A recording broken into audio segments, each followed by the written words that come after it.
Hey everybody, Max coming here. It's Little Kitty Podcast. It's not too long. Oh well, I don't know if any anime fans are listening to this podcast there, but there was some sad news over the weekend there. Akira Toriyama, the creator of Dragon Ball, passed away. 68 years old. Had a brain hemorrhage or something. I don't know exactly, but if you don't know this guy, he created the series Dragon Ball, which is probably, I would say, one of the most famous animes in the world. I'm trying to think, maybe, like, I don't know, Sailor Moon or something. Like, okay, it's got, no, Evangelion is pretty famous there. No, I gotta say Dragon Ball is definitely the most famous Japanese animation in the entire world, I would say. Of course, One Piece is probably more famous in Japan, and it's becoming more famous around the world recently, because of the Netflix show. But I would say Dragon Ball is definitely probably the most famous Japanese anime in the entire world. And the creator, well, he died. He's no more. 68 years old. That's pretty. It's pretty young for Japanese by Japanese standards. It's pretty normal, I guess, for American standards. But for Japanese standards, 68 is pretty young. He was still working. This year a new Dragon Ball series called Dragon Ball Daima is supposed to come out. So I don't know. He was still working on that. He was working on this other anime manga. It's called like Desert something about a little devil boy in the desert. They made a video game about it too. Anyway, very sad news for me. Of course, I don't know if I would even be in Japan if it wasn't for this guy. It's this guy watching it. This is my first like Japanese animation that I watched. Had a big influence on my life there. It kind of got me interested in Japan in general. I mean, of course, I always grew up playing Nintendo, but, then when I started watching anime, I was like, wow, that is Japanese, cool, yeah, Japanese girls are hot, too, man, I want to move to Japan. Also, had a definitely big influence on my life there.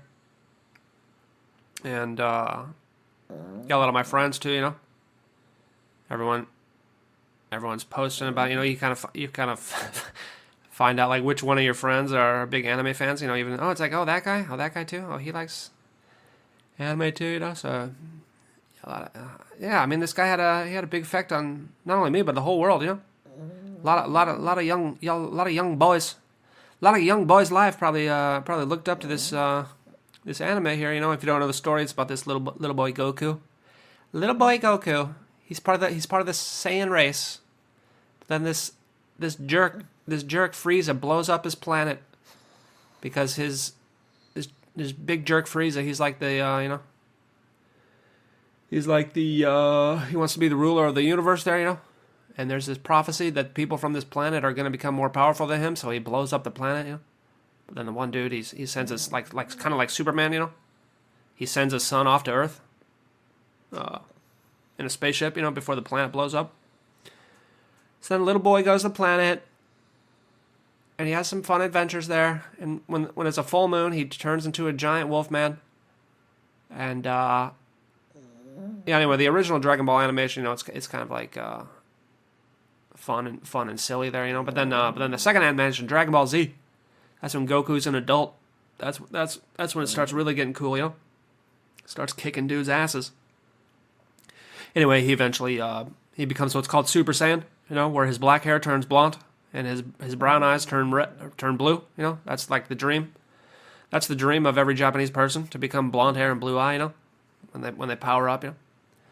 So and then he defeats Frieza, saves the world. And then there's just more adventures of him. Fighting dudes and Anyway, it was when I was watching this as a kid. It was like one of the coolest things I've ever seen. I've never seen anything like that before. Like, of course, I watched Ninja Turtles, and they had fights there, but it was always like, sort of childish and like, I would call it like childish violence or like PG violence here, But then when you finally see this Dragon Ball thing, these dudes are just like beating the shit out of each other, And here I am watching this as like 14-year-old kid. I'm like, holy shit, dude! I didn't realize you could have cartoons of people just beating the shit out of each other. And they even censored it a lot for America. They censored out all the blood and everything. But the thing was, I remember, I was in high school. God, this must have been first year, second year of high school. Can't remember exactly. Sitting in history class, I just remember this one kid talking about it, He's like, dude, you gotta watch this show, dude. These two guys, they're gonna fight, dude. It's gonna be epic fight, dude. Goku versus Vegeta, dude. They're gonna fight. They're gonna beat the shit out of each other. It's gonna be awesome, dude. And I was like, what is it? What is this show? And it's called Dragon Ball Z. Don't you know? Aren't you cool? I'm like, well, no, I don't have cable. I don't know if you guys know back then, there was cable TV. There was network TV. Network TV, you had a little antenna, You had to move it. Sometimes the reception would be bad. You had to move the little antenna around, until the signal got good. And you're like, God damn it, TV signal. Stop showing blurry shit, And then you sometimes you have to put a little coat hanger on your antenna, give it more power. I'm not an engineer. I don't know why that worked, but it did, But I didn't have cable, So I couldn't watch this TV show. So I had to go to my buddy's house. He had cable, So every day after school, I'd be like, hey man, can I come over? Can I come hang out? And he's like, yeah, let's watch Dragon Ball Z. And we'd all go to his house, every day after school, watch Dragon Ball Z on Toonami, and we kept waiting for this fight. We heard rumors of this fight. Goku versus Vegeta. This is an epic fight, and it's like 60 episodes, the build up before they actually start fighting. So every day we're watching this TV show. It's like, it gets closer and closer. Like, are they gonna fight? Oh my God, are they gonna fight? Oh my God, when are they gonna fight? Oh my God, we've been watching this show for 2 months now, and they still haven't fought yet. Yeah, that was another new thing that introduced me, because like I guess American animation, like every episode is like a contained episode, like the story is resolved, the story is introduced and resolved in the one episode there, But then this was like the first time where it was like one continuous story from each episode, So that was kind of a cool concept, That was a neat little new thing, And yeah, man, we'd all watch that after school, and then we try to power up to Super Saiyan ourselves, We're like, all right, I'm just gonna get really angry, start screaming. Oh, I'd wait for my hair to change color. It never worked though. Never could do it. Never could go Super Saiyan. But yeah, it was a great story. It was a great story of friendship, of determination, of grit and determination. Of training. It's all about training. Goku and Vegeta were always training. That's all they care about is training, getting better, bulking up. Vegeta would be like, "Oh, you're a lazy piece of shit. You don't train enough, And I'd take that to heart. Of course, I mean, not really. I'm a kind of a lazy piece of shit. I don't train very much, But Goku was doing push-ups at 100 times gravity. That's how he learned how to become Super Saiyan. You got to do push-ups at 100 times gravity. You guys ever do that? You ever try to do push-ups at 100 times gravity? Well, that's why you can't become Super Saiyan, dude. But yeah, there's good, it's a good story, good redemption arc there. Goku and Vegeta are enemies, then they become friends. They become friends and rivals. Vegeta can never beat Goku, even though his father, told him he's supposed to be the destined one. He's supposed to be the most powerful. He always, it's a good like Cain and Abel story. Vegeta, like, no matter his best efforts, he always fails. Even though he's always, everything always goes wrong for him. He has a life of suffering, and Goku there, because he always has a positive attitude. He's always trying to help his friends.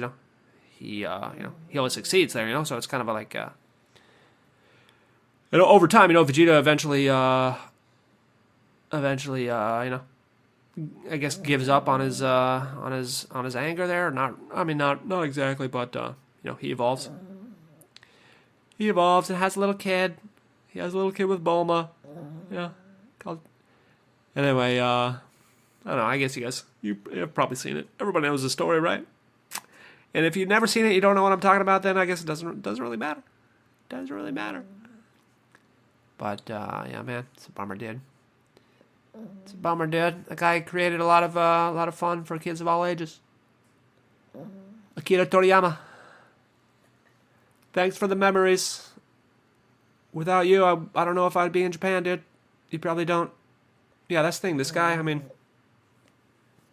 probably influenced hundreds of millions of people, And I don't know if he realized that, but I mean, I'm sure he did. But it's quite the accomplishment there, you know, to influence the lives of hundreds of millions of people, you know.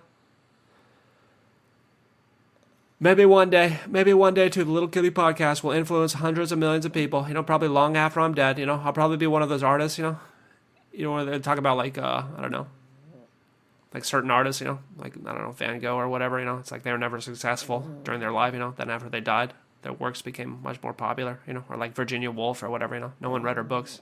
Then she died, and then everyone read her books. You know, so that's the best I can ever hope for. Is after I'm dead, Little Cutie Podcast will top the charts.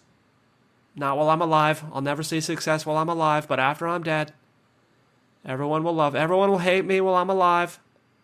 My life will be terrible. Every day while I'm alive, it'll be nothing but suffering. But then after I'm dead, everyone will like me. That's worth it, right? I don't know. Anyway, thanks for listening. Maybe I'll see you tomorrow.